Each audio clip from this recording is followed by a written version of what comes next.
அஸ்ஸலாமு அலைக்கும் வரஹ்மத்துல்லாஹி வபரகாத்துஹு. அல்ஹம்துலில்லாஹி ரப்பில் ஆலமீன். எல்லா புகழும் தூணின் ஜிவான் படைத்தேக இறைவன் அல்லாஹ் ஒருவனுக்கு அல்ஹம்துலில்லாஹ். அல்ஹம்துலில்லாஹ். நம்ம சூரத்து துஹாவுடைய 4 வசனங்கள் கம்ப்ளீட் பண்ணியிருக்கோம். இன்ஷா அல்லாஹ் இன்னைக்கான வகுப்பில் அடுத்த 2 வசனங்கள் வாங்க பார்க்கலாம். அஊது பில்லாஹி மினஷ் ஷைத்தானிர் ரஜீம்.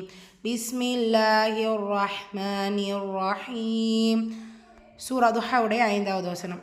وَلَسَوْفَ يُعْطِيكَ رَبُّكَ فَتَرْضَى. وَلَسَوْفَ எல்லாமே ஒவ்வொரு ஹரக்கத்தான். وَلَسَوْفَ ஐன் சுக்கூன் அசைக்கக்கூடாது. தீ யாமத்தா 2 ஹரக்கத்தில் நீட்டம் கொடுக்கணும். யுத்தீக்க ரப்புக்க ரா ஃபத்தா வச்சு வந்துருக்கு வல்லினமாக ஓதணும்.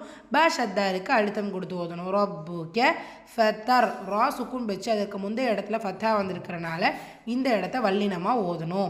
அண்ட் லெட்டர் தாத் இதுவும் என்ன இஸ்தீலா வல்லின எழுத்து, அதற்கான உச்சரிப்பை கொடுக்கணும். வசனத்துடைய முடிவில் அலிஃப் சொகீரா வந்திருக்கு, நம்ம அலிஃப் சொகீராவாகவே அதை ஓதிடணும்.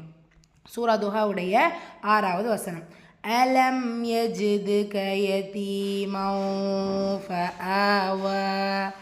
அலம் மீம் சுக்கூனுக்கு அப்புறமா யா, இது ஹா ஷஃபவி உள்ளதை உள்ள மாதிரி ஓதணும், குன்னா செய்யக்கூடாது. தால் சுக்கூன் வச்சு வந்திருக்கு. கல்கலத்து சுகுரா சிறிதாக அசைச்சு ஓதணும். ஏன் சுகுரா இடையில் வந்திருக்கிறனால. யதி யாமத்தா 2 ஹரக்கத்திலும் நீட்டம் கொடுத்து ஓதணும். மண் தன்வீனுக்கு அப்புறமா ஃபா இஹ்ஃபா உடைய சட்டம் தன்வீனில் இருக்கிற நூனை பாதியாக மறைச்சு குன்னா செஞ்சு ஓதணும்.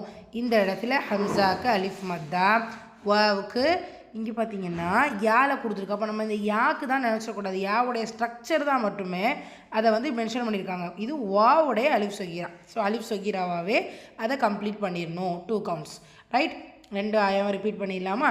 பிஸ்மில்லாஹிர் ரஹ்மானிர் ரஹீம்.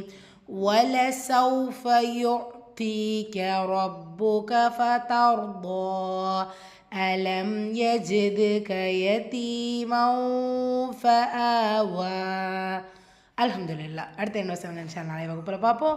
அஸ்ஸலாமு அலைக்கும் வரஹ்மத்துல்லாஹி வபரகாத்துஹு.